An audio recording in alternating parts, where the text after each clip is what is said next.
I'm Kaitlyn Johnson. I'm an agent with Corvassier Literary Agency, and I'm also a freelance editor at K. Johnson Editorial. We've only got 15 minutes, so I'm just going to kind of jump right into the basics here. Your synopsis should be the usual Times New Roman 12-point font. If it fits on one page, go ahead and single space it, but if it goes over at all, you need to double space it. Check the guidelines for all the agents and editors you're sending to. Everybody's different. Some people want different things, but usually we're not going to want anything that's over 2 pages double spaced. I see a lot of people who do titles or written by so-and-so. It actually takes like 2 whole lines off of your document. So what you're going to want to do instead is go into that header and do last name underscore title of your book underscore synopsis. I would recommend doing this to your manuscript too, and possibly adding page numbers to that, because say some editors, I don't know why they do it, but they print them out and edit or read physical copies. But if you drop a big pile and we mix them up, we don't know which pages go where. So from experience, make sure you put that page number on there sometimes too. For your synopsis, every name that you first introduce to us should be in all caps, only in the first introduction. After that, you can go ahead and write them as normal, but this actually helps readers notice when there's unnecessary characters cluttering your pages, if random people pop up at the end, because that could be a potential hole in your plot. It's kind of like this whole story is all seamless and it works really well, and then we get to the ending and there's random person up on a silver platter to save the day. So it helps us see any flags that we may need to be looking for in the actual manuscript when we move to that. Start your first paragraph with your first character and your first chapter. The reader should know what they're going to walk into when we read that, so it kind of should mirror what's going to happen.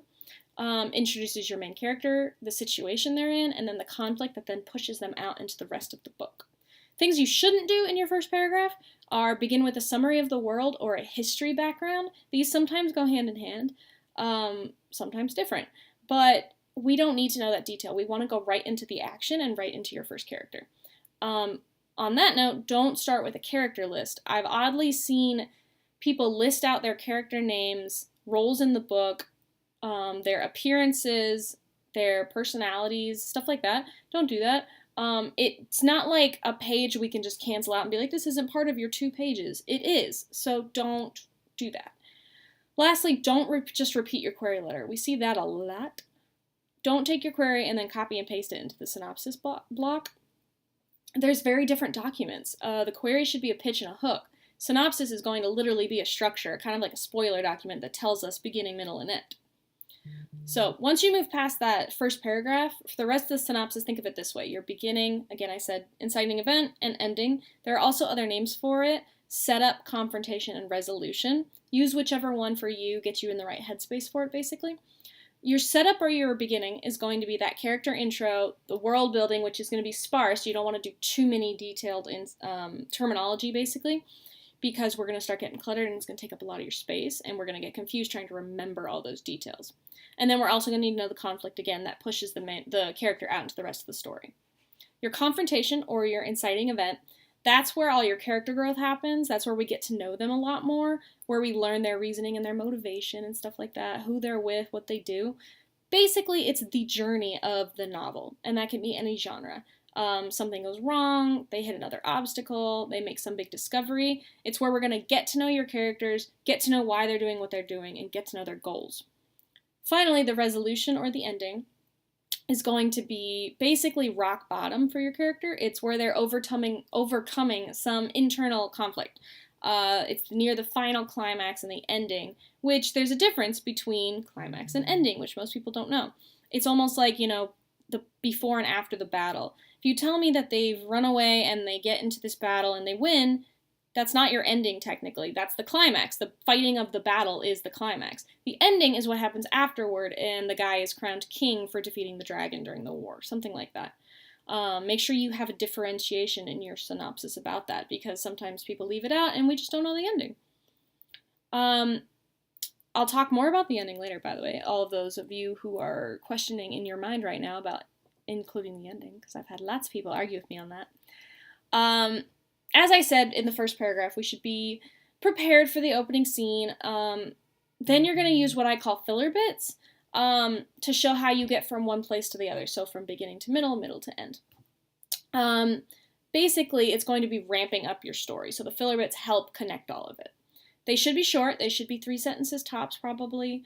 Don't use too many specific details or world terms. It's going to end up taking up most of your space. We want most of that synopsis to be on the meat of your story, which is, again, beginning, middle, end. I'm going to repeat that forever. So filler bits should not take up a lot of your space and should not take a lot of our focus. If it's just interesting, it's probably not a need-to-know detail, or if it's something we don't need to understand the actual plot or concept, most likely you need to save it for the page. Some easy world-building tools, so you're not doing a bunch of details that we're just going to forget. You have your main plot points, say your beginning or your inciting event. Then you're going to tell us where they go, why they go there, how they go there, like horseback, train, and who they go with. And then the next main plot point. So that could be 2 sentences.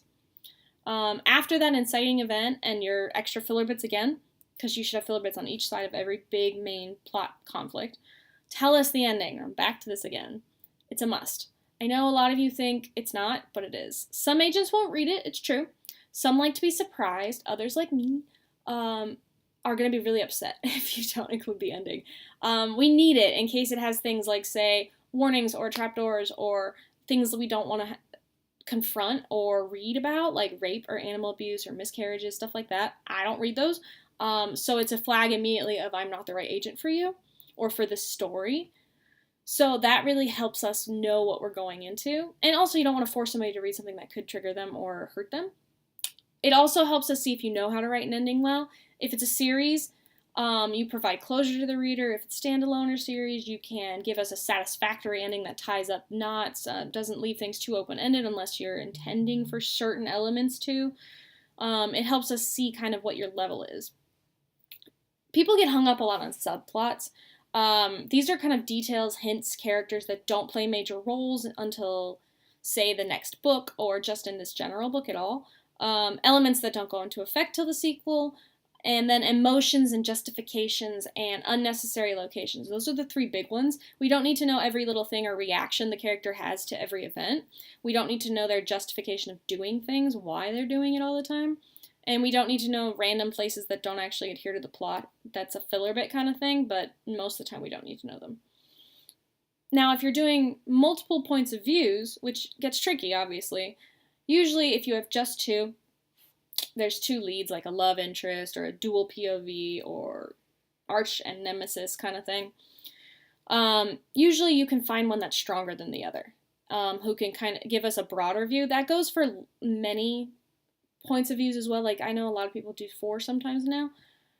It also goes for that. Usually there's 1 or 2 that are the strongest voices and can give us a bigger picture view instead of following each individual character paragraph by paragraph, because your synopsis is going to be way too long if you do that. So try to find that. Outliers exist. Obviously do some research on what works best for you, and readers, beta readers, are so necessary because they can tell you all these places that have information they don't need, things that are confusing, who is random in it, whose voice doesn't fit. They can tell you all that stuff. Now, timelines are super tricky. Either focus on it by character or split your synopsis into 2. Sometimes what I'll do is, like, first page will be first timeline, second page is going to be second timeline, and then your final paragraph shows how both of those intersect. Those are my favorite ways. Again, research, see what works best for your novel, and have readers, because sometimes it's what I recommend isn't going to work for your story, and readers can really help you. Finally, your entire synopsis should be in third-person active tense. We don't have time right now, but for clarity, look up examples of passive versus active. It's a big thing I see, very common mistake, especially in beginning writers, especially in a synopsis. So make sure that you are keeping your active voice, not slowing your pacing, not making your voice that monotone, because that's exactly what it does. And don't write it in first person or the voice of your character. That goes for queries too. Don't do voice of character. We want to see this as a cut and dry document. At the end of the day, it's just a structured spoiler document. It's beginning, middle, end. Tell us what happened. Tell us all the big details. Tell us the ending. We're happy. If you're getting a rejection from a synopsis, it's usually because there's something in there that the agent doesn't feel right for. It doesn't mean you wrote it very badly, unless, again, you did all the stuff I told you not to do. But take a deep breath. Don't have to stress the synopsis. Everybody stresses it so much. You don't have to. Really, we're looking just for the nitty gritty. So don't feel like you have to do it creative. Don't feel like you have to do it all in this big wow thing. Cut and dry is totally fine. If you can put voice into it or excitement, that's great. We love seeing that kind of writing. But if you don't, it's not a big deal. So at the end of the day, don't stress. Write the document, get some readers, send it in, and it'll be great. I hope all of this helps you in your synopsis writing, and thank you for attending.